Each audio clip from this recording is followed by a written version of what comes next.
اعوذ باللہ من الشیطان الرجیم بسم اللہ الرحمن الرحیم رب اشرح لی صدری ویسر لی امری واحلل عقدۃ من لسانی یفقہوا قولی رب زدنی علما رب زدنی علما رب زدنی علما۔ السلام علیکم ورحمۃ اللہ وبرکاتہ۔ پیارے بچوں، کیسی ہیں آپ سب؟ مجھے امید ہے کہ آپ لوگ اپنے گھر میں خیر و عافیت سے ہوں گی، اور آج میں آپ کو آپ کی شاندار کامیابی پر مبارکباد دینا چاہتی ہوں کہ آپ سب بچیاں بہت شاندار پرسنٹیج لے کر پاس ہوئی ہیں اور جماعت ہفتم سے جماعت ہشتم میں پروموٹ ہو گئی ہیں۔ ٹھیک ہے بیٹا، تو میں آپ کی اردو کی ٹیچر ہوں میڈم روبینہ شاہین، اور میں آج آپ کو آپ کی اردو کی کتاب اور آپ کی کاپی کا تعارف کرواؤں گی۔ تو یہ ہے اردو لازمی کی کتاب آپ کی، جس پہ لکھا ہوا ہے برائے جماعت نہم۔ بیٹا میری بات ذرا آپ غور سے توجہ سے سنیے گا کہ یہ آپ کی کتاب جو ہے یہ 2 حصوں پر مشتمل ہے۔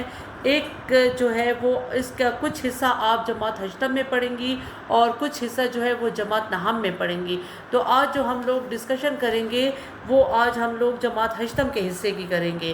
تو بیٹا یہ کتاب جو ہے یہ 2 حصوں پر آپ کا جو اردو کا سلیبس ہے وہ 2 حصوں پر مشتمل ہے۔ جو ایک حصہ جو ہے نثر ہے اور دوسرا حصہ جو ہے نظم و غزل ہے۔ ٹھیک ہے،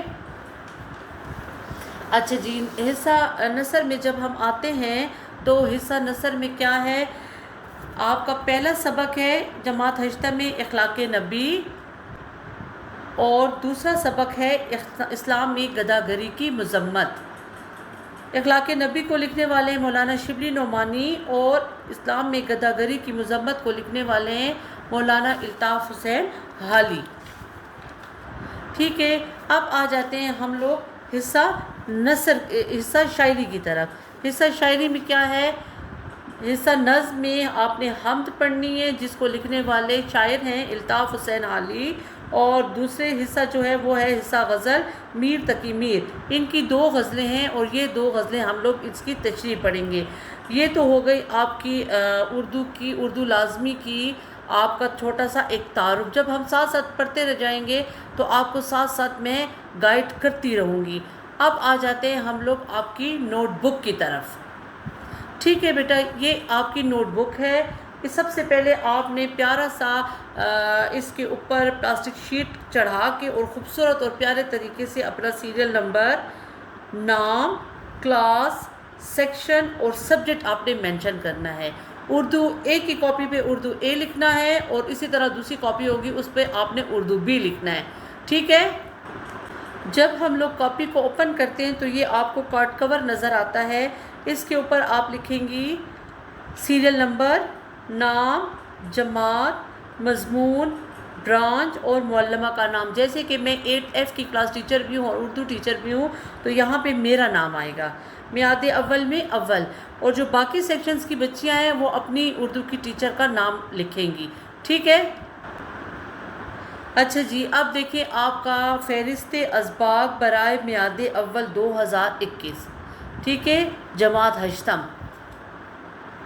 اردو نثر میں دیکھیں اس کا جو ہم لوگوں سلیبس نوٹ کرتے ہیں نا، دیکھیں اسباق کی فہرست وہ ہمارا پیج کیسے بنا ہوا ہوتا ہے۔ آپ نے اس میں مارکر ورڈ دیکھے ہوں گے، آپ نے اس میں الفاظ کی بناوٹ دیکھی ہوگی، آپ نے اس میں اس پورے پیج کی پریزنٹیشن غور سے دیکھیں بیٹا، اور اسی طریقے سے آپ نے 8 کلاس میں کام کرنا ہے، یہی پریزنٹیشن ہونی چاہیے۔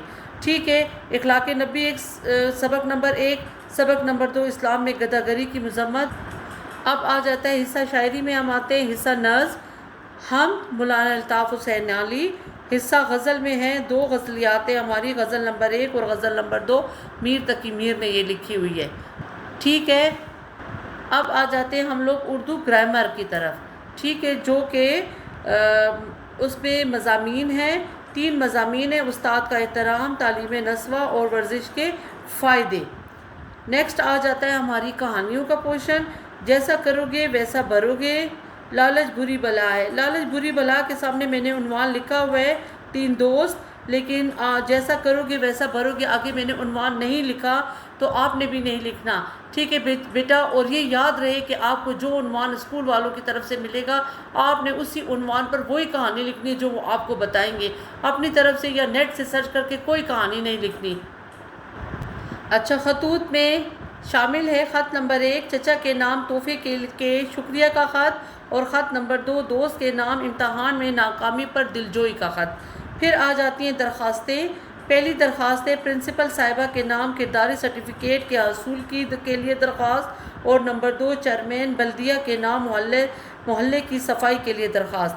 پھر آ جاتے ہیں 2 ہمارے مکالمے, استاد اور شاگرد کے درمیان پابندی وقت کے موضوع پر مکالمہ, 2 دوستوں کے درمیان امتحان کی تیاری پر مکالمہ.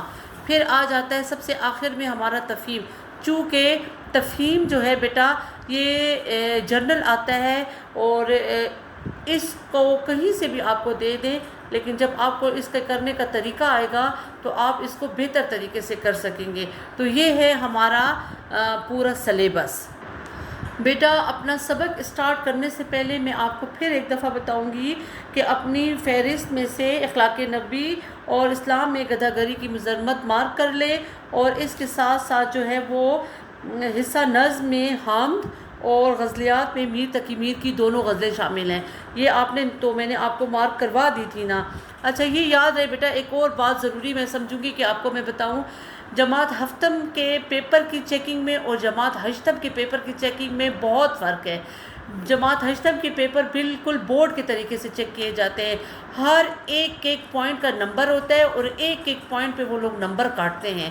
اس پہ مسٹ جو ہوتا ہے وہ آپ کی پریزنٹیشن ہے, آپ کے پیپر لکھنے کا اور اٹیمپٹ کرنے کا طریقہ ہوتا ہے, ٹھیک ہے. کیونکہ بورڈ والے جو ہیں وہ جب ان کے پاس تو بیٹا بہت تعداد میں, سینکڑوں کی تعداد میں, ہزاروں کی تعداد میں پیپر ہوتے ہیں, تو جب وہ کوئی پیپر کھولتے ہیں اور اس کا بہت اچھی اس کی پریزنٹیشن ہو, اس کی خوبصورتی سے سوال اٹیمپٹ کیے ہوں, تو وہ پھر اتنی خوبصورتی سے اور اچھے نمبر دیتے ہیں. تو بس یہ اپنے ذہن میں رکھیں کہ جماعت ہفتہ میں اٹیمپٹ کرنے کا پیپر اور جماعت ہشتہ میں اٹیمپٹ کرنے کا پیپر میں بہت زیادہ فرق ہے, ٹھیک ہے, جو ہم لوگ آپ کو ساتھ ساتھ گائیڈ کرتے رہیں گے. تو آ جاتے ہیں اپنے سبق نمبر 1 کی طرف. فہرست کے مطابق ہمارا سبق نمبر 1 جو ہے وہ ہے اخلاق نبوی صلی اللہ علیہ وآلہ وسلم, لیکن سب سے پہلے ہم ان کے مصنف کے بارے میں پڑھیں گے.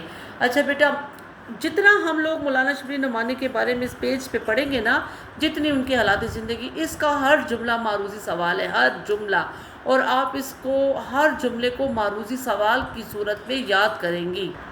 تو شروع کرتے ہیں. سب سے پہلے پیج نمبر 1 پر مولانا شبلی نعمانی. اچھا بیٹا, ان کی ادبی حیثیت جو ہے یہ مضمون نگار ہیں اور عناصر خمسہ میں سے بھی ایک ہیں. اب آپ سوچیں گے عناصر خمسہ کیا ہے؟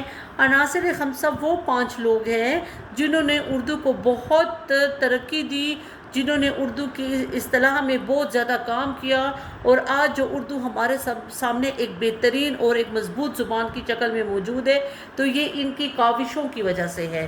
اچھا, یہ تو مولانا شبلی نعمانی ایک ہے, اور جب عناصر خمسہ ہم کہتے ہیں تو خمسہ کا مطلب ہے 5, یعنی 1 2 3 4 5, 5 کا ہنسا.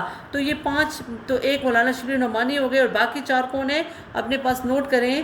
محمد حسین آزاد, مولوی نذیر احمد, سر سید احمد خان, مولانا الطاف حسین حالی, اور نمبر 5 جو ہے وہ ہے مولانا شبلی نعمانی, ٹھیک ہے.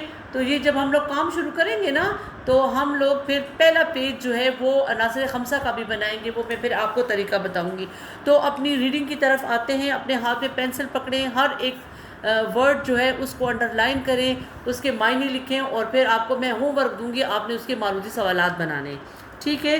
ولادت ان کی ہے 1857, وفات ان کی ہے 1914. یہ آپ کے دونوں معروضی سوال ہو گئے. کیا مولانا شبلی نعمانی کب پیدا ہوئے؟ 1857 میں. وفات ان کی کب ہوئی؟ 1914 میں.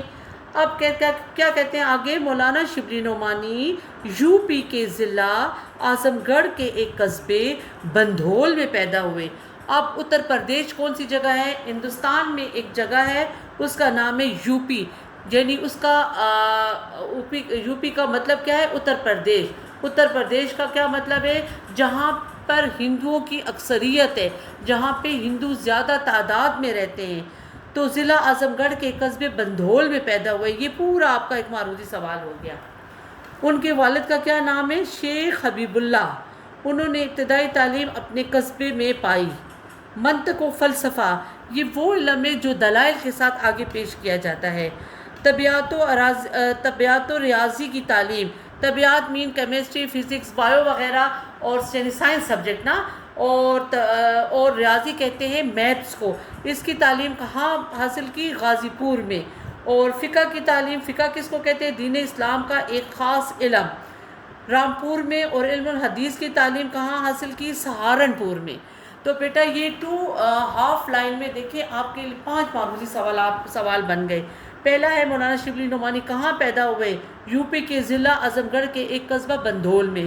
ان کے والد کا کیا نام تھا؟ ان کے والد کا نام تھا شیخ حبیب اللہ۔ انہوں نے ابتدائی تعلیم کہاں حاصل کی؟ اپنے ہی ضلع میں حاصل کی۔ کون سا ضلع تھا ان کا؟ اعظم گڑھ میں، ٹھیک ہے۔ پھر ہے منطق و فلسفہ، طبیعت و ریاضی کی تعلیم کہاں حاصل کی؟ غازی پور میں۔ فقہ کی تعلیم کہاں حاصل کی؟ رامپور میں۔ علم الحدیث کی تعلیم کہاں حاصل کی؟ سہارنپور میں۔ تو یہ آپ کے 5 جو ہیں وہ اچھے خاصے معروضی سوال بن گئے۔ نیکسٹ پیراگراف ہے مولانا شبلی نعمانی سر سید احمد خان کے قائم کردہ مسلم علی گڑھ کالج میں بطور پروفیسر تدریسی خدمات انجام دیتے رہے۔ اچھا جی، سر سید احمد خان نے کون سا کام قائم کیا؟ ادارہ مسلم علی گڑھ کالج، ٹھیک ہے۔ وہاں پہ پروفیسر کون تھے؟ مولانا شبلی نعمانی تھے۔ یہ آپ کے 2 معروضی سوال ہو گئے۔ کیسے؟ مولانا شبلی نعمانی نے کون سے کالج میں بطور پروفیسر تدریسی خدمات انجام دی؟ مسلم علی گڑھ کالج۔ اور مسلم علی گڑھ کالج کے بنانے والے کون ہیں؟ سر سید احمد خان۔ 1882 میں پروفیسر آرلینڈ کے ساتھ اسلامی ممالک کا دورہ کیا۔ اچھا بیٹا میں نے بہت سے پیپر دیکھے تو اس پہ یہ سوال انہوں نے کئی دفعہ دیا ہوا ہے کہ مولانا شبلی نعمانی نے کس سن میں پروفیسر آرلینڈ کے ساتھ اسلامی ممالک کا دورہ کیا؟ تو کس سن میں؟ 1882 میں۔ ترکی کی حکومت نے انہیں تمغہ مجیدیہ اور انگریزی حکومت نے انہیں شمس العلماء کا خطاب دیا۔ شمس العلماء کا مطلب کیا ہے؟ علماء کا سورج، مرکب اضافی۔ شمس العلماء مرکب توصیفی بھی ہے، کا خطاب دیا۔ سر سید کی وفات کے بعد لکھنؤ چلے گئے، وہاں ندوۃ العلماء کے نام سے ایک مدرسہ قائم کیا۔ ندوۃ العلماء کے نام سے کنہوں نے مدرسہ قائم کیا؟ مولانا شبلی نعمانی نے، ٹھیک ہے۔ اور یہ مدرسہ کہاں ہے؟ لکھنؤ میں۔